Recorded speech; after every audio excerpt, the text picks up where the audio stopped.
Welcome to English Plus Podcast, the English we speak, and much more. Learn English, expand your knowledge, and enjoy through our vocabulary builder, novel, grammar, series, word power, poetry, and literature episodes. All our episodes come with full transcripts, quizzes, downloadable worksheets, and more exclusive content you get only by listening to English Plus Podcast.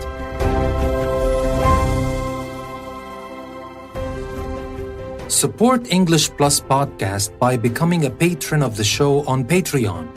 Use the link in the description and become a patron of English Plus Podcast. There are many benefits to becoming a patron of our show, so what are you waiting for? Click the link and check them out on my Patreon page. But above all, support English Plus Podcast and help our free e-learning journey continue. Welcome to a new episode from English Plus Podcast.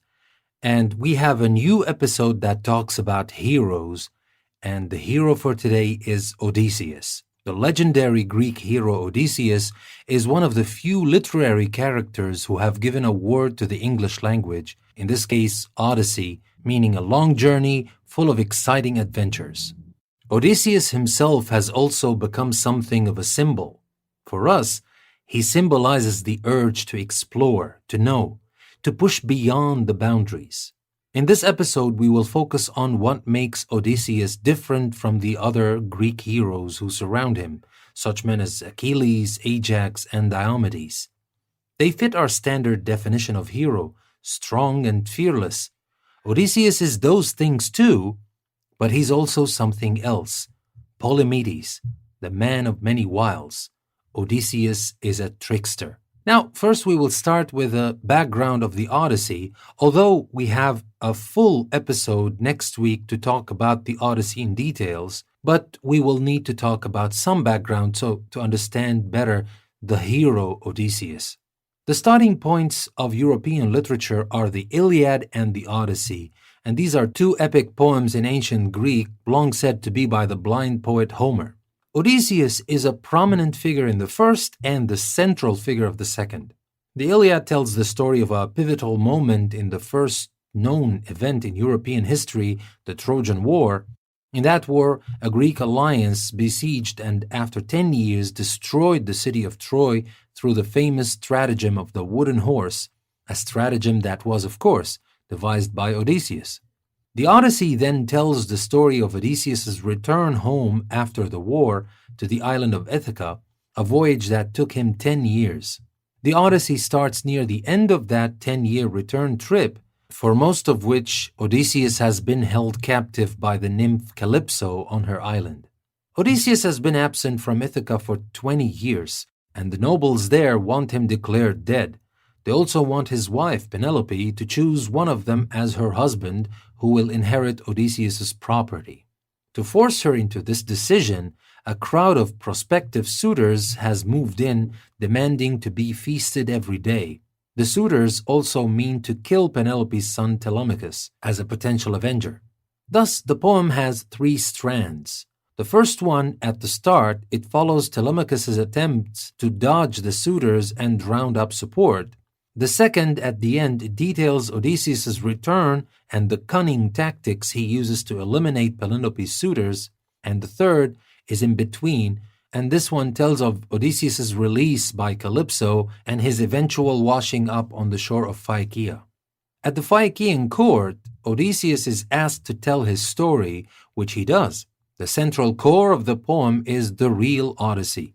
It covers Odysseus' 10 adventures from leaving Troy to reaching Calypso, including his dealings with Circe the witch, his survival after hearing the Song of the Sirens, and other famous stories.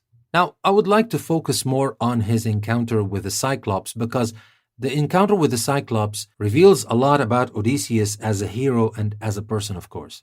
After leaving Troy, Odysseus and his crew are blown off course to the land of the Lotus Eaters. There, the inhabitants eat a plant that makes them so happy they never want to leave.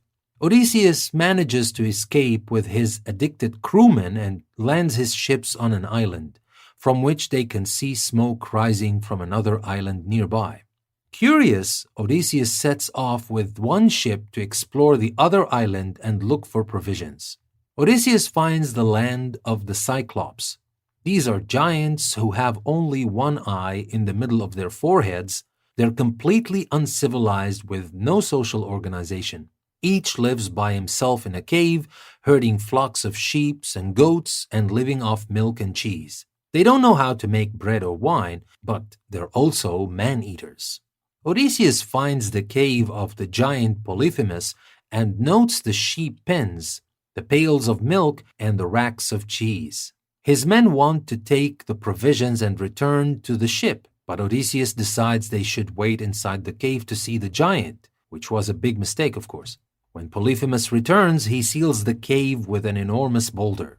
Odysseus appeals to Polyphemus, reminding him that they are guests, and Zeus, father of the gods, is the protector of guests. Polyphemus is unmoved. He seizes 2 crewmen, dashes their brains out, and eats them raw. He plans to eat the men 2 at a time at breakfast and dinner. Polyphemus falls asleep as soon as he's eaten, but Odysseus can't kill him because he and his men will still be trapped in the cave. And although Polyphemus will open the cave in the morning, he'll guard the entrance to prevent the men from sneaking out. Odysseus considers his resources, notes his enemy's weakness, his one eye, and makes a plan. He and his men fashion a stake from an olive tree Polyphemus has in the cave. Odysseus then offers Polyphemus wine, to which the giant is unaccustomed. Polyphemus asks Odysseus' name and promises him a gift in return for the wine. Odysseus says that his name is Nobody, and Polyphemus says that his return gift will be to eat nobody last. During the night, as Polyphemus lies drunk, the men heat the olive spike in the fire and thrust it into the giant's one eye. He howls for help, and other Cyclops come from their caves nearby and ask who has attacked him. Polyphemus, of course, shouts out, "Nobody did it," and the other Cyclops simply return to their caves. In the morning, Polyphemus rolls the rock aside to let the sheep out. He sits by the door, running his hands over the sheep to ensure that there is no man with them. But Odysseus has tied the big rams together in threes, using strips of willow from the giant's bed, and slung a man under each one. He goes out last under the biggest of the rams. Having escaped, the Greeks round up as many sheep as they can, load up their galley, and row for salt water. In spite of the pleas of his crew, Odysseus taunts Polyphemus, telling him who blinded him. The giant, whose father is the sea god Poseidon, prays to his father to put a curse on Odysseus. Although the hero's divine protector Athena will not allow Odysseus to be drowned, Poseidon sees to it that it takes 10 years for him to reach home. And in those 10 years, he loses all his companions. Now, as this story shows, Odysseus is certainly tricky and resourceful. But is he a good leader? He's a survival, no doubt, but the people who are with him often don't survive for long. This brings us to the issue of differences in cultural values. A hero in one culture may be very different from a hero in another. Odysseus' cultural values are those of a heroic age, meaning a particular set of social circumstances. These circumstances have arisen only twice in European history, once after the fall of the Roman Empire from 400 to 600 AD, and once earlier at a time that is difficult to pinpoint. Most people think that Homer created his poems about 750 years before the birth of Christ. The Trojan War took place perhaps 300 years before that. Archaeology has revealed that the Greek cities that launched the assault on Troy, Mycenae, Tiryns, and Knossos, supported a complex and incredibly bureaucratic civilization, yet Homer knew nothing about their advances.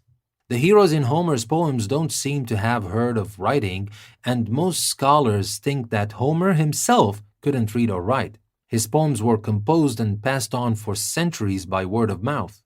The old city civilizations that Homer's poems commemorate collapsed so completely that their treasures weren't found until the 19th century. What happened and what effect did it have? Hesiod, a Greek poet from about the same time as Homer, gives us a clear answer: imperial overreach. He tells of a race of heroes destroyed by grim war, The great cities of southern Greece wasted their energy trying to capture the lands of central Greece, which is Thebes, and launching a naval attack on Troy, perhaps hoping to seize control of the grain trade with the Black Sea area. The survivors were sitting ducks for new enemies. Since that time, said Hesiod, man had been living in an age of cruelty, deceit, and anarchy. In a heroic age, a post-collapse age, a primary culture value is this: every man for himself. In such a time, there is not much more social organization than the Cyclops have. Anyone who strays outside his kin group is likely to be made a slave.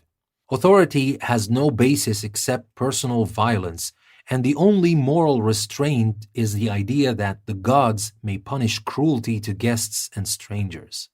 These circumstances may account for some of the complexity of Odysseus' character.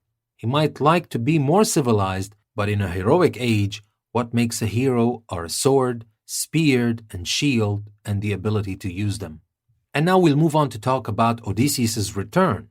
In the time of Odysseus, the Greeks had invented neither democracy nor aristocracy. The Greek heroes were autocrats. For them, power was personal. But that presents a problem for Odysseus when he returns home. He can't reveal himself to his wife and suitors and attempt to claim his rights. The suitors will merely cut his throat. Odysseus must rely on himself and a few advantages. And the biggest of these advantages is that he is tricky. And he has friends among the slaves, and also he possesses the useful quality of self-restraint.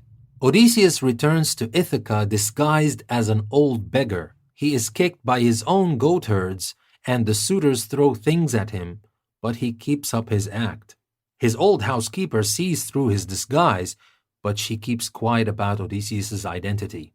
Touchingly, his old dog, Argos, also recognizes his master and wags his tail.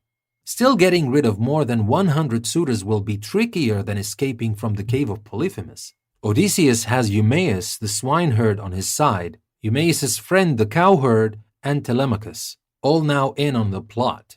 The hero develops a 4-point plan to trap the suitors in the hall where they feast and trick them into allowing him to shoot his old war bow.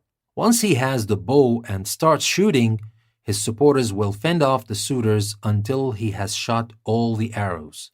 By then, the suitors will be panicked, and Odysseus and the others will finish the job. The plan doesn't go exactly as expected, but it works. Odysseus is merciless. When those who have been disloyal to him are dead, he rescues his old father from the hovel where he's been living, rejoins Penelope, and resumes his rule over Ithaca. Odysseus presents us with a hero that is not exactly the same like other powerful heroes such as Achilles, Diomedes, or Ajax. He teaches us about trickery, which was not always the best image of a hero. Heroes are usually strong, fearless, and they face the dangers they have ahead of them head on. They are not afraid of anything, no matter what the circumstances were.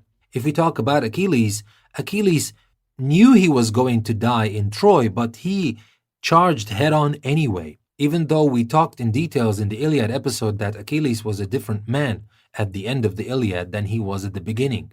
But the usual hero stereotype is that person who is ready to sacrifice his life and maybe the lives of everybody around him for a cause. Well, Odysseus at some point was like that, but he puts his own survival and the survival of his family above everything else. And to achieve your goals, you don't always charge head on. Sometimes you can resort to more cunning methods, and that's what Odysseus showed us. And in the story leading to his return home and the adventures he had along the way, Polyphemus the Cyclops was one of them, Circe was another, his imprisonment by Calypso, his sailing across Scylla and Charybdis, and other feats that he had along the way. He showed us that he was not the perfect person. He was not perfect at all. He had his own mistakes. He had his own problems that led him to lose all his men. He survived, but all his men died. So he becomes a controversial hero. A controversial hero to us and to a lot of people who think about the idea of hero. The hero is not always that noble person that does everything for the sake of others. No, Odysseus was kind of selfish at times, and his curiosity and pride caused the loss of many men along the way. Actually, this idea of a hero like a Superman doesn't exist, and real heroes are full of flaws and mistakes, and they exercise self-restraint, and they have patience until they get to what they want in the end. So this was about Odysseus. Thank you very much for listening to another episode from English Plus Podcast. Don't forget you can find the transcript of this episode in the link I left you in the description. This is your host, Danny. Thank you very much for listening, and I will see you next time.